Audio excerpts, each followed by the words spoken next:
All right, Shalom. I want to start off by giving all praise, honor, and glory unto Yahweh, Bahashem, Yahweh Shai, Bahashem, Rakakadash. Double honors to the apostles and the elders of Great Millstone and Terminus Truth. And a sincere peace, blessings, and salutations to your Akim across the four corners of the earth that are pushing this knowledge of truth and this sincerity. All right, it's the Brother Bars off in the GMS Phoenix, Arizona camp. And I want to do a quick lesson just going into brothers using their talents and operating and maintaining a healthy fear of Yahweh Shem Yahweh Shai. All right, because any brother that is and you understand this truth and you're currently part of the ministry, that fear is going to keep you pushing towards the mark and going to keep you making those efforts to do the things that are pleasing in the eyes of the Lord, knowing and understanding the Lord's judgment, knowing that Yahweh Shem Yahweh Shai is not a respecter of persons, and knowing that any moment in time that the Lord could take the spirit from you, and you'll be worse off than you were before, and you'll be worse off than someone who never knew the truth at all. And you'll be beaten with many stripes as opposed to someone that was just completely ignorant and just always was in darkness and never came into this glorious light, which is this truth. All right, so through the spirit, there's been some videos going out from the elder apostles, going into brothers not taking this thing serious, people coming around for entertainment and not willing to get their hands dirty and study to build up in knowledge so they can be in defense of the gospel. And that spirit can easily jump on a brother,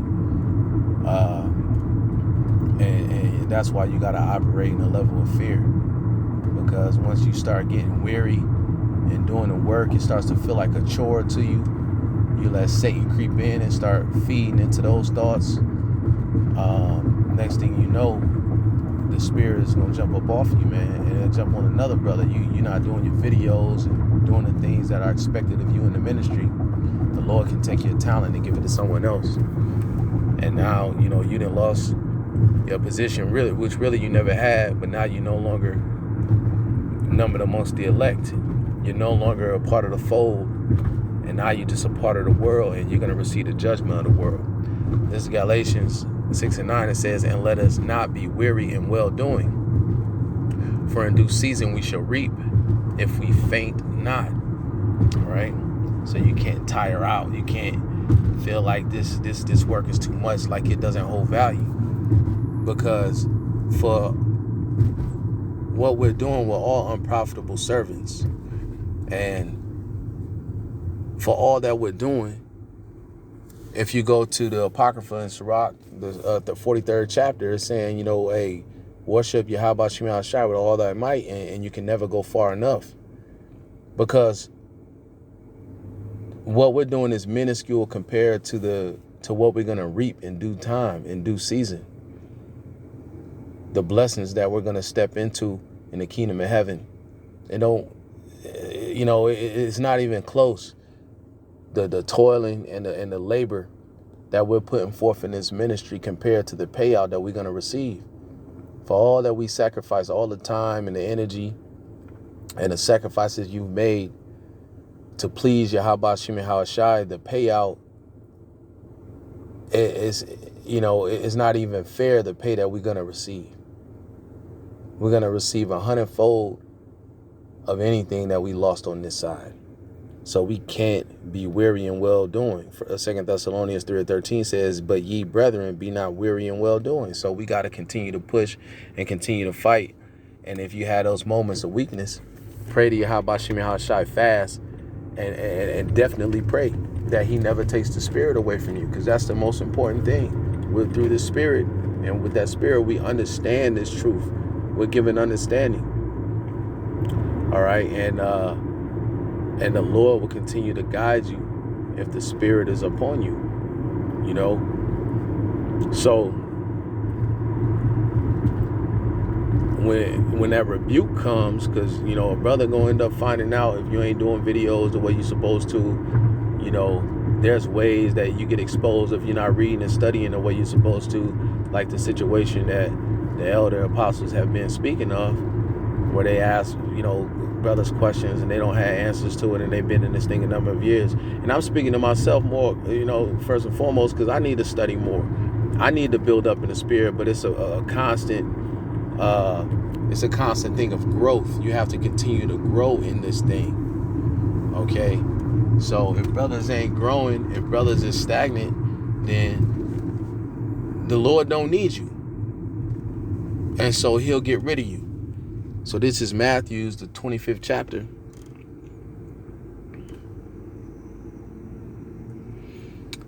Start at the 22nd verse. It says, he also that had received 2 talents and said, Lord, thou deliverest unto me 2 talents. Behold, I have gained 2 other talents beside them. His Lord said unto him, well done, good and faithful servant. Thou hast been faithful over a few things. I will make thee ruler over many things. You see, that's that exponential payout that we're going to receive. We've been faithful to the will of Yahweh Shem Shai, and he's going to make us ruler over many things, which is us being joint heirs in the kingdom of heaven with Yahweh Shai. It says, enter thou into the joy of thy Lord. And that joy of the Lord is going to come when the Lord comes back and he destroys the kingdom of the Edomites and establishes the kingdom of heaven on this planet Earth. All right.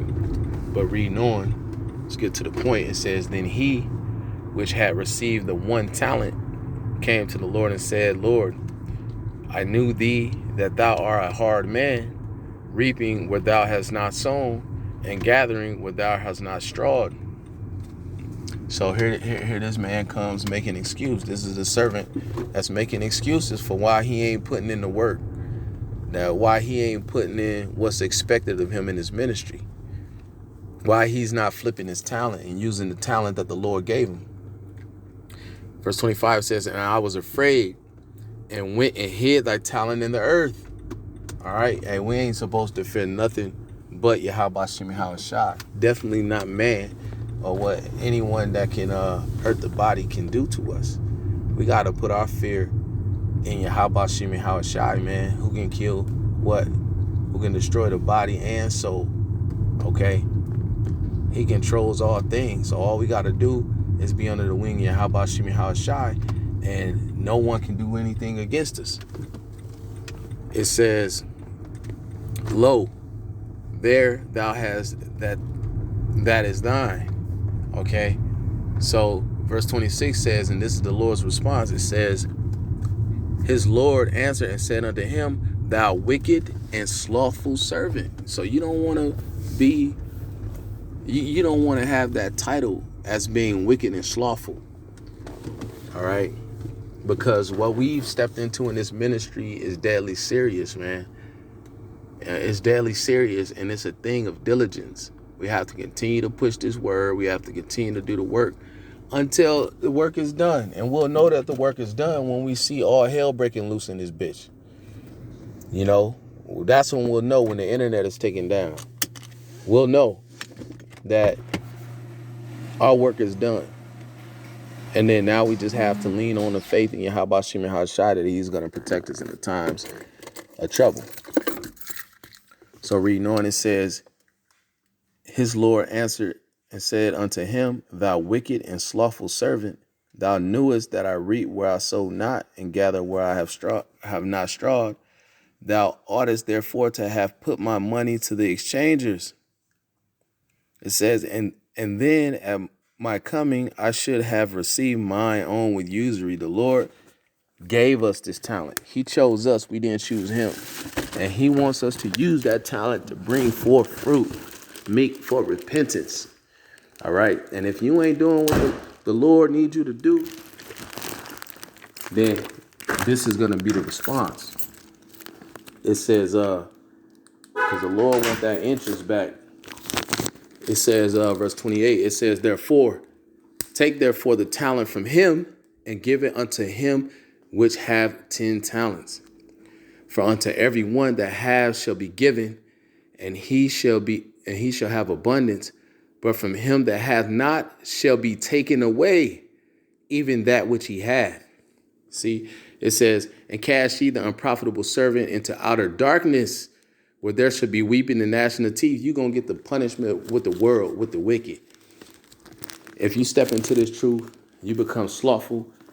Things of the world start to become more important than the ministry.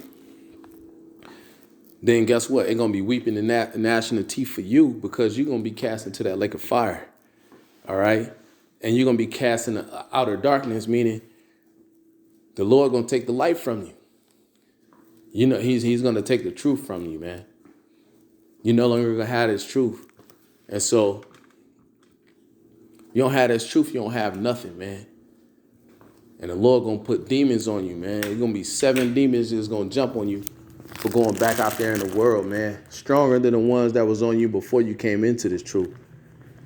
So it ain't no reason to get slothful or pray to the Lord. So he sup with you, he build you up, man, and get you back in the spirit. Because the last thing you want to do is step into this truth, do the work in this ministry, and then start getting slothful, man. Start losing faith. Because then the Lord will cast you out in the outer darkness, man. You'll be out here just another bug out, man. That's got a missile with his name on it. So anyway, man, Lord willing, this was edifying. I just want to bring out those 2 quick scriptures, real quick hit. Lord willing, this was edifying and exhorting the end of Akim to continue to push. So with that, I want to give all praise, honor, and glory to Yahweh Ba'Shem Yahweh Shai. Double honors to the apostles and the elders at Great Millstone, and peace to the hopeful elect. Until next time, shalom.